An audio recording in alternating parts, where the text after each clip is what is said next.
clases de hoy. Síndrome de Cushing. Vamos a hablar un poquito de lo que es síndrome de Cushing y insuficiencia suprarrenal. La parte de ¿cómo se llama? De síndrome de acuérdense normalmente que anatómicamente, ¿no? La parte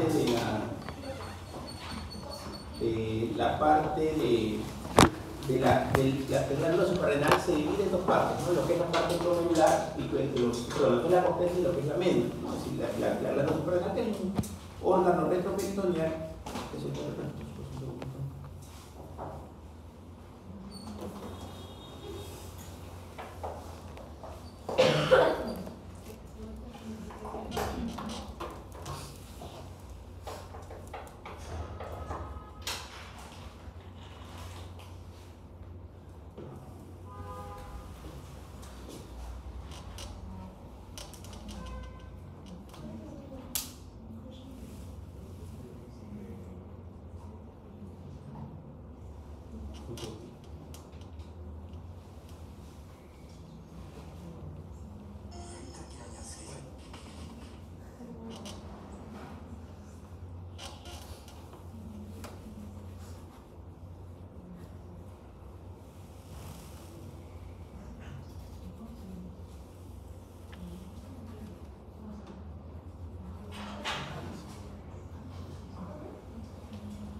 Okay, sí. Entonces, decíamos que la parte de la glándula suprarrenal, ¿no? La glándula suprarrenal tiene de alguna forma tiene una división, ¿no? Que es la corteza y la médula, ¿sí? Esta corteza a su vez tiene una subdivisión que es la capa glomerular, que es la fase fascicular y que es la capa reticular. Y cada una de ellas tiene una funcionalidad de secreción, ¿no? De mineralocorticoides, de glucocorticoides, aldosterona, cortisol, andrógenos, y la médula que secreta catecolaminas, ¿no? Si nosotros recordamos la principal funcionalidad de la parte de las glándulas suprarrenales, es decir, de la cortisol, es por ejemplo la regulación del sistema inmunológico, ¿no? Es decir, el cortisol estimula o de alguna forma bloquea al fosfolipasa 2, que es importante para la reproducción, ¿no? Del proceso inflamatorio, ¿no? Y también al factor NKB, que finalmente también es para la regulación de inmunoglobulinas, inmunomoduladores. Otra función, por ejemplo, es la regulación de la glucosa, ¿no? Es decir, finalmente los pacientes, por ejemplo, que tienen sobrepresión o sobretrabajo de la glándula suprarrenal, lo que van a tener es un efecto hiperglicemiante, ¿no? Porque finalmente el cortisol es una hormona hiperglicemiante, antes lo habíamos mencionado. Otra cosa, actúan sobre el calcio, ¿no? También pacientes que toman cortisol pueden de alguna forma tener mayor riesgo de osteoporosis, por ejemplo, ¿no? Entonces, tiene varias funcionalidades. Entonces, el síndrome de Cushing resulta de una exposición crónica, ¿no? A exceso de glucocorticoides, que pueden ser ya sea corticoides exógenos. Esta es la principal causa. Es decir, si a ustedes le preguntaran en su examen cuál es la principal causa, ¿no? de síndrome de Cushing, generalmente son secundarios, son exógenos o iatrogénicos, ¿no? Es decir, es por por un consumo externo de la parte de corticoides, ¿no? Y esto puede tener de parte subclínica, leve, hasta rápida aparición de variantes graves. De ahí tenemos lo que es el síndrome de Cushing. La parte del síndrome de Cushing abarca todas las patologías que pueden hacer que aumente el cortisol. En cambio, la enfermedad de Cushing solamente ¿qué va a hacer? Va a ser que de alguna forma se afecte la hipófisis. Entonces, es la principal causa de Cushing endógeno es esta, ¿no? De Cushing endógeno. ¿Cuál es? La enfermedad de Cushing. La enfermedad de Cushing puede ser por un adenoma corticótropo o por una hiperplasia corticótropa, ¿no? Y de ahí tenemos las otras causas que son raras, que son ¿qué? producción de ACTH ectópico, más que todo por tumores, ¿no? Por tumores, ¿cuál es la causa más frecuente? Tumores pulmonares, ¿no? Tumores microcíticos pulmonares. Entonces, la enfermedad de Cushing, ¿cuál es? Es un tumor hipofisiario productor de ACTH, ¿no? Esta es la enfermedad de Cushing. El síndrome de Cushing, ¿no? Son todas las causas, ¿sí? La enfermedad de Cushing está entre el síndrome de Cushing. ¿Estamos de acuerdo? ¿Sí? Y acá podemos tener tumor ACTH exógeno, tumores suprarrenales que produzcan ACTH, tumor hipofisiario secretor de ACTH y tratamiento con exceso de glucocorticoides, que dijimos esta es la causa más importante de ¿qué? De síndrome de Cushing, ¿no? La parte más fuerte. De ahí tenemos el tumor ACTH ectópico, ¿no? Que acá decíamos cuál es la característica más importante, los carcinomas broncogénicos de células pequeñas, ¿no? Que son tumores pulmonares. Esa es la principal causa como causa de tumores, o también se les llama síndrome paraneoplásicos cuando tienen estas alteraciones. Lo otro es tumores suprarrenales, y estos pueden ser de dos tipos: adenomas, es decir, tumores benignos, o carcinomas, tumores malignos. El 20 al 25% de los síndromes de Cushing, ¿no? Generalmente son unilaterales y el 50% son malignos. Acá que se habla de carcinoma, ¿no? Entonces, estos pueden hacer hipersecreción hipofisiaria y hiperplasias nodulares suprarrenales, que es la característica. De ahí que tenemos tumor hipofisiario secretor de ACTH, que dijimos esto ya tiene nombre, se llama enfermedad de Cushing, ¿no? Que estos pueden ser de qué tipos, pueden ser microadenomas o macroadenomas. Microadenomas cuando miden menos de 10 milímetros y macroadenomas cuando miden más de 10 milímetros, o 1 centímetro, o más de 1 centímetro, o menos de 1 centímetro, ¿no? Mayoritariamente que son microadenomas, ¿no? Menores de 5 milímetros. Y la iatrogénica, que es la cosa más frecuente, que eso tiene varios nombres, ¿no? Es decir, iatrogénica o la parte de, ¿no? Tratamiento, ¿no? Externo con corticoides, ¿no? O la parte de corticoterapia. Este es lo fisiológico. La CRH estimula el ACTH y secreta el cortisol. Cuando hay una secreción de ACTH ectópica, ¿qué va a hacer? Esto directamente va a estimular al cortisol para que secrete finalmente, perdón, a la glándula suprarrenal para que secrete cortisol. Cuando es una enfermedad de Cushing, ¿qué va a haber? Acá, ¿no? El tema es dónde es la ACTH. La ACTH, ¿qué va a hacer? Que se secrete más cortisol. Y cuando es en la glándula, finalmente esta glándula va a hacer que secrete cortisol, pero ¿qué va a hacer? Por feedback negativo, la CRH y la ACTH van a estar disminuidas. Entonces, ¿cuáles son los signos? Hablábamos un poquito de la función, ¿no? Por ejemplo, los corticoides que son hormonas catabólicas, ¿no? Son catabólicas, ¿ya? En este caso, lo que hace, a diferencia, por ejemplo, de la insulina, que es una hormona de qué tipo, es una hormona anabólica, ¿no? Lo que hace de alguna forma la insulina es acumular, ¿no? Acumular glucosa, acumular proteínas, acumular tejido graso. En cambio, las glucocorticoides son catabólicos, ¿no? Es decir, ya lo veíamos en antes porque decíamos que era una hormona de qué tipo, era una hormona hiperglicemiante. Esa era la característica. Entonces va a producir debilidad muscular, fatiga, osteoporosis, porque regula regulación de la parte ósea, el calcio, perdón, en la parte ósea. Y también estrellas de equimosis, ¿por qué? Porque es importante para la producción de colágeno. Entonces, ¿qué va a pasar en un paciente que tiene Cushing? Su piel va a estar más delgada, por lo tanto, va a aparecer como que tendríamos de alguna forma estrías, pero es por una buena producción de colágeno, o equimosis, ¿por qué? Porque los vasos van a estar más superficiales, ¿no? Porque hay menos tejido colágeno en la piel. ¿Qué más? Gluconeogénesis, que produce resistencia a la insulina, ¿no? Pacientes pueden ser hasta diabéticos. Depósito de tejido adiposo, ¿en dónde? En cara, ¿no? Cara de una hiena, por ejemplo. ¿Dónde más? Acá, jiba, ¿no? Jiba, y también en la parte supraclavicular, ¿no? Que son las características. Hipertensión, porque de alguna forma el cortisol tiene un efecto de retención de agua y sodio, ¿no? Tiene un efecto como la hormona antidiurética y también un efecto como la hormona la aldosterona, ¿no? Entonces puede ser que haya mayor retención de agua y sodio. Y cambios emocionales por depresión, psicosis, ¿no? El tema del efecto que tiene el cortisol a nivel neurológico. Y lo otro, acné, mutismo y oligomenorrea por el efecto más que todo androgénico, ¿no? En la parte androgénica, ¿no? Si nosotros quisiéramos decir cuál es el síntoma característico, es la obesidad centrípeta. ¿Qué va a ser? Un pacientito que va a estar con la barriga, exacto, ¿no?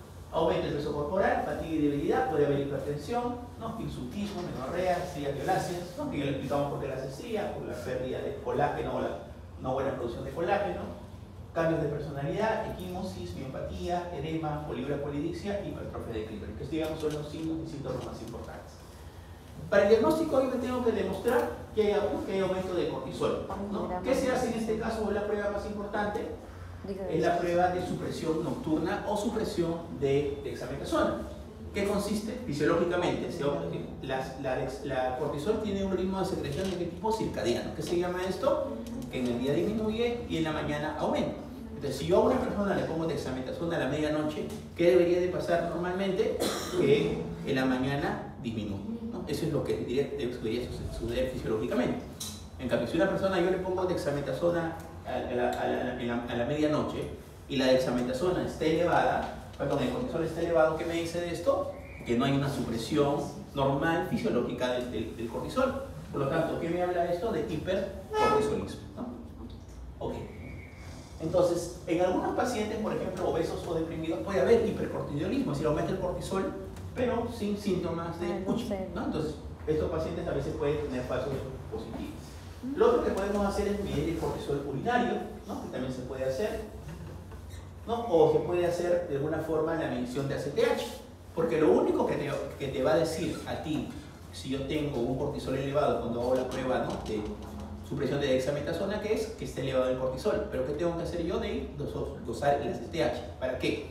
Porque si es un tema primario, es decir, la sobreproducción es en la glándula suprarrenal, ¿qué va a pasar con la ACTH? Va a estar disminuido, ¿no? En cambio, si es un problema, una enfermedad de Cushing, es decir, un tumor que esté produciendo ACTH y a su vez esté produciendo la glándula suprarrenal, ¿qué va a pasar? Va a estar de alguna forma la ACTH, en este caso, aumentada, ¿no? Aumentada. Entonces, la ACTH te va a definir finalmente a ti si esto es primario o secundario. Muy bien, de ahí tenemos la parte de adenoma suprarrenal. En este caso, ¿qué va a haber? Cortisol libre sérico o libre no aumentado, con ACTH baja. Y en los carcinomas, ¿no?, que son ya tumores que de alguna forma que van a producir estos cuadros clínicos, que va a haber masa abdominal palpable. Es una masa porque es un tumor con 17 CTG2 urinarios aumentados. Muy aparte, ¿no?, del dosaje de cortisol, de la prueba de supresión, ¿no?, del dosaje de cortisol sérico, del cortisol urinario, también se puede hacer esto, cortisol salival nocturno, ¿ya? Pero esto no se utiliza, o todavía no se ha estandarizado, todavía en muchos países, en el Perú no se utiliza, aunque su sensibilidad y especificidad es alta. Finalmente, ahí tenemos el tratamiento quirúrgico. ¿En qué se utilizará el tratamiento quirúrgico? Cuando tenemos adenomas, ¿no? Es decir, enfermedad de Cushing, que tengamos microadenomas o macroadenomas que estén produciendo patología del cortisol, y finalmente podemos hacer resecciones, ¿no?, transfenoidales, como de alguna forma hemos conversado. Lo otro que se puede hacer, que es darle medicamentos que bloqueen acuérdense que todas estas hormonas, ¿de qué dependen? Dependen del colesterol. Entonces, para que se produzcan estas hormonas se realiza un procedimiento que se llama la esteroidogenesis, ¿no? Es decir, la formación del colesterol para finalmente formar todas estas hormonas, ¿no?, sean las hormonas sexuales o las hormonas dependientes de la glándula suprarrenal, que son madre de qué? Madre el colesterol, ¿no? Para la parte inicialmente. ¿Qué hacen estos medicamentos? Y en la parte práctica que utilizamos más el ketoconazol. ¿Qué hace? Bloquea la esteroidogenesis. Entonces eso se puede utilizar también. Lo otro se puede hacer adrenalectomía bilateral, es decir, se saca de alguna forma las glándulas suprarrenales que están fallando, ¿no? Pero acá de alguna forma hay algún riesgo de hacer una patología que se llama la enfermedad o síndrome de Nelson. Y tú le sacas de alguna forma a estos pacientes, le sacas las suprarrenales, que va a pasar por la CTH, aumenta. Entonces puede producir un tumor, ¿no?, hipoficiario, y finalmente, como hay exceso de CTH, acuérdense que decíamos la semana pasada, pero en la primera clase, que la CTH tiene un primo hermano, que es la MSH, la propia melanocortina, ¿no? La propia melanocortina produce tres puntos importantes: la CTH, la MSH y las endorfinas, ¿ya? Entonces, en ese caso, lo que vamos a tener, en este caso, es el síndrome de Nelson, que lo que va a producir es una hiperpigmentación con una glándula hipofisiaria crecida, ¿no? Crecida, que finalmente va a producir esta característica. ¿Sí, chicos? Muy bien. Entonces, esto es la parte que nos quedaba del síndrome de Cushing, y ahora vamos a hablar de insuficiencia adrenal. La insuficiencia adrenal, ¿no?, esto es lo mismo que habíamos hablado, la parte de regularización. Los efectos, ya dijimos, ¿no? Efectos en todos los sistemas, Es una hormona catabólica, tiene propiedades antiinflamatorias, ya lo explicamos, ¿no? Efectos por el fosfolipasa 2, por el factor TMKB, efecto de regulación de agua corporal, efecto antidiurético, efecto de la aldosterona, y también respuesta al estrés en el corazón y en el lecho vascular, ¿no? Que generalmente es nuestra hormona de estrés por excelencia. La otra es nuestra hormona, la aldosterona, ¿no? La aldosterona es una hormona que, ¿cuál es su principal función? Reabsorber agua y sodio a nivel del túbulo colector, pero que excreta hidrogeniones y potasio. Esa es la principal función, ¿no? Entonces, esa es la regulación de la aldosterona. Entonces, en la insuficiencia adrenal, ¿no? Que es de alguna forma un defecto que va a hacer que no haya una buena secreción de estas hormonas antidiuréticas, como primera causa que vamos a tener a la enfermedad de Addison, ¿no? Y esto va a depender mucho. Por ejemplo, en muchos países, como Perú, donde tenemos tuberculosis, una de las principales causas de enfermedad de Addison es la tuberculosis suprarrenal, ¿no? Pero en los países desarrollados, la principal causa a nivel mundial es la enfermedad de Addison. ¿Qué es esto? Es una enfermedad autoinmune.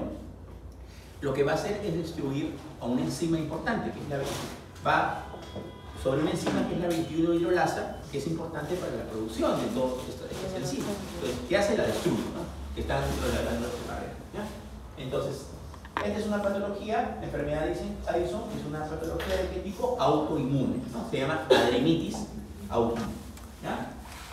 Ok, entonces tenemos lo que es la insuficiencia suprarrenal aguda. Esto, por ejemplo, es una causa frecuente, ¿no? De enfermedad o producida mayoritariamente en la parte práctica cuando tenemos pacientes que tienen corticoterapia crónica, ¿no? Por ejemplo, yo tengo un paciente que está tomando prednisona 50 miligramos durante 3 semanas. Un ejemplo. ¿Qué hago? Yo le suspendo bruscamente. ¿Qué va a pasar? Lo que he hecho en esas 3 semanas es bloquear todo el sistema, ¿no? Es decir, porque mi cortisol va a estar bajo, mi STH va a estar baja, mi CRH va a estar baja, porque finalmente le estoy dando un cortisol exógeno, ¿sí? Entonces, ¿qué pasa si este paciente tiene una infección, o tiene una pancreatitis, o tiene un infarto? Ese cortisol no va a poder responder adecuadamente, ¿sí? Entonces, ¿qué va a ser? Una insuficiencia suprarrenal aguda. Esa es la característica en ese caso. También llamada crisis adenoidal, crisis adrenal aguda. Entonces, ¿qué va a tener en este paciente? Un shock, ¿no? Porque la característica de este paciente, ¿qué va a ser? La hipotensión, ¿no? La hipotensión. Y aparte hay datos característicos, ¿no? Que probablemente en sus libros que les he dado ahí dice, ¿no? Las famosas A y las famosas H.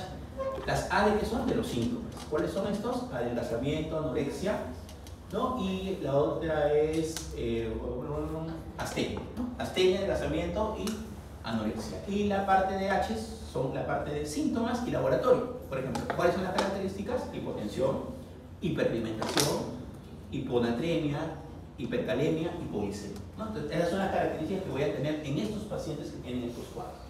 Entonces, ¿cuál decíamos la principal causa? Autoinmune, y también por acá tenemos la parte de tuberculosis, ¿no? Como las dos principales causas, pero ustedes ven hay un montón de cosas, ¿no? Estamos hablando de las más frecuentes que ustedes ven.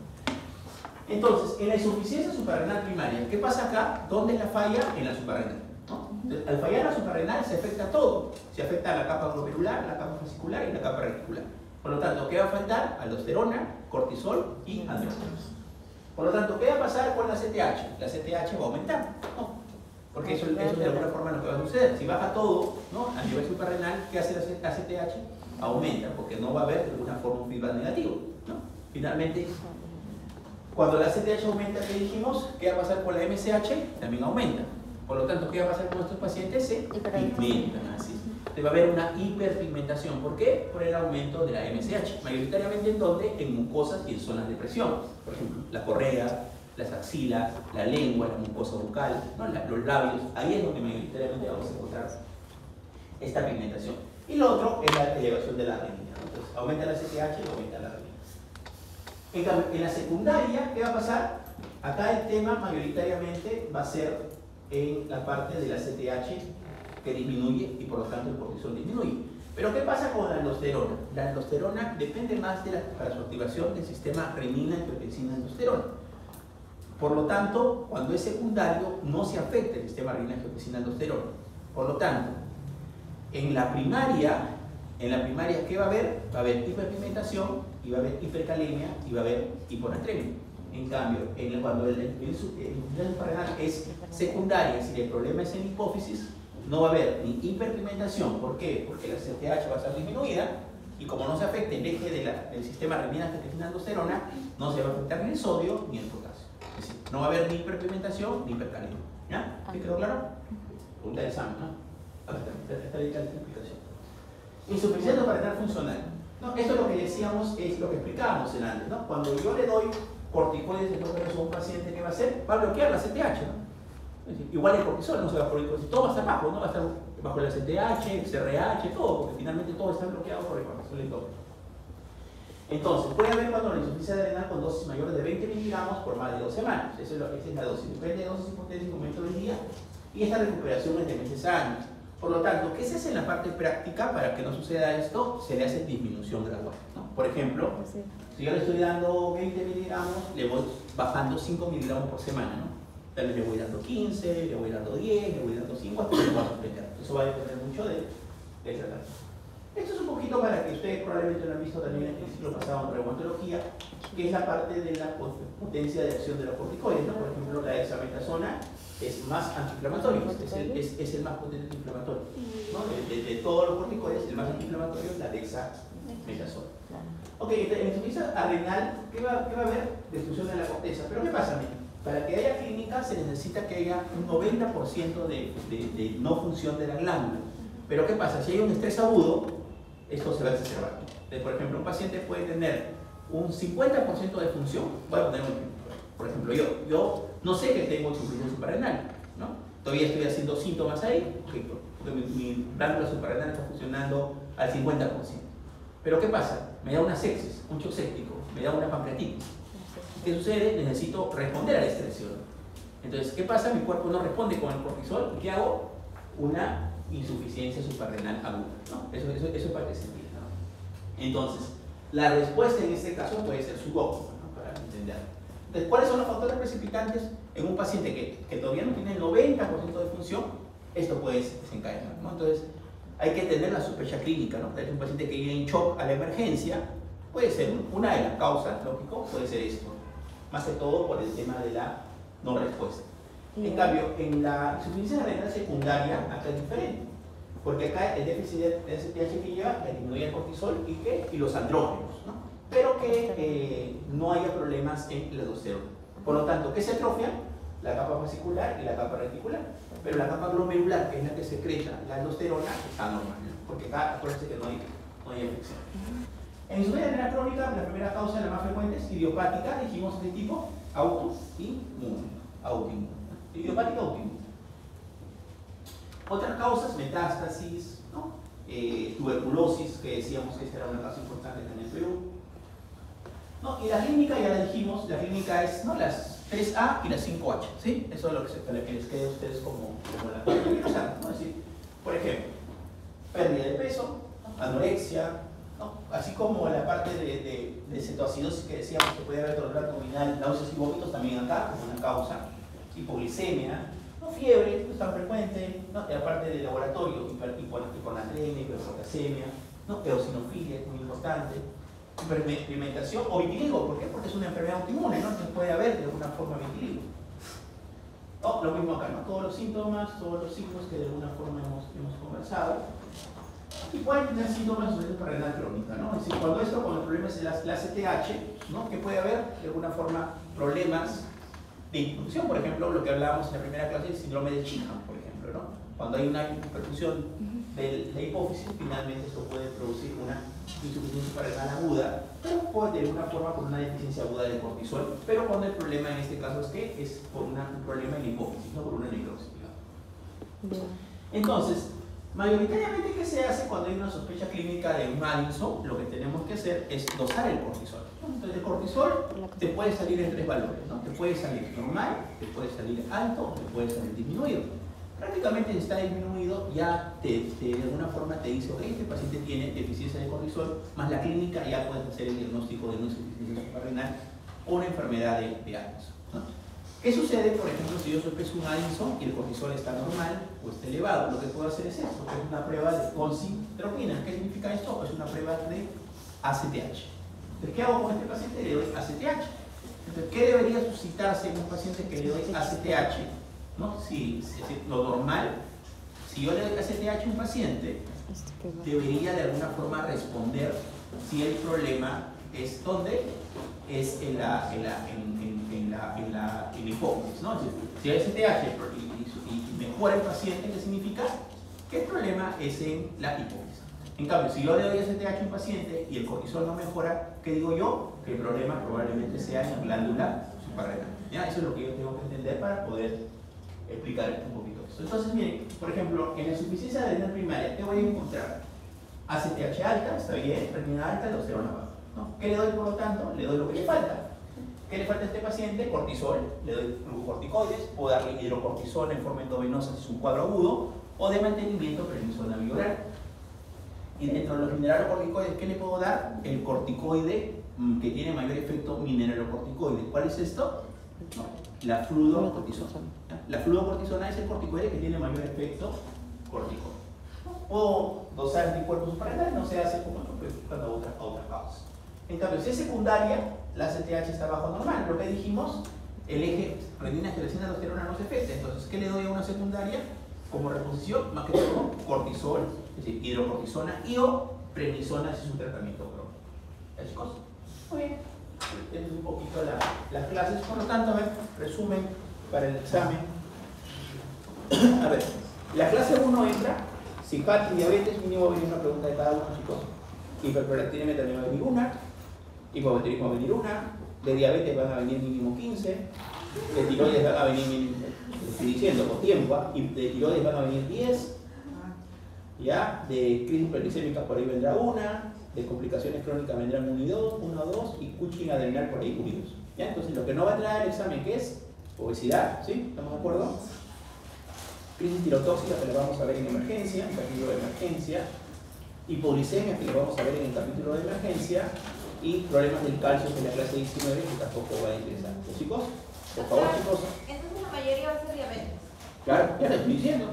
Se hizo de la primera clase. Diabetes y tiroides. Más que tienen que estudiar. Y así con estos chicos ya no prueban.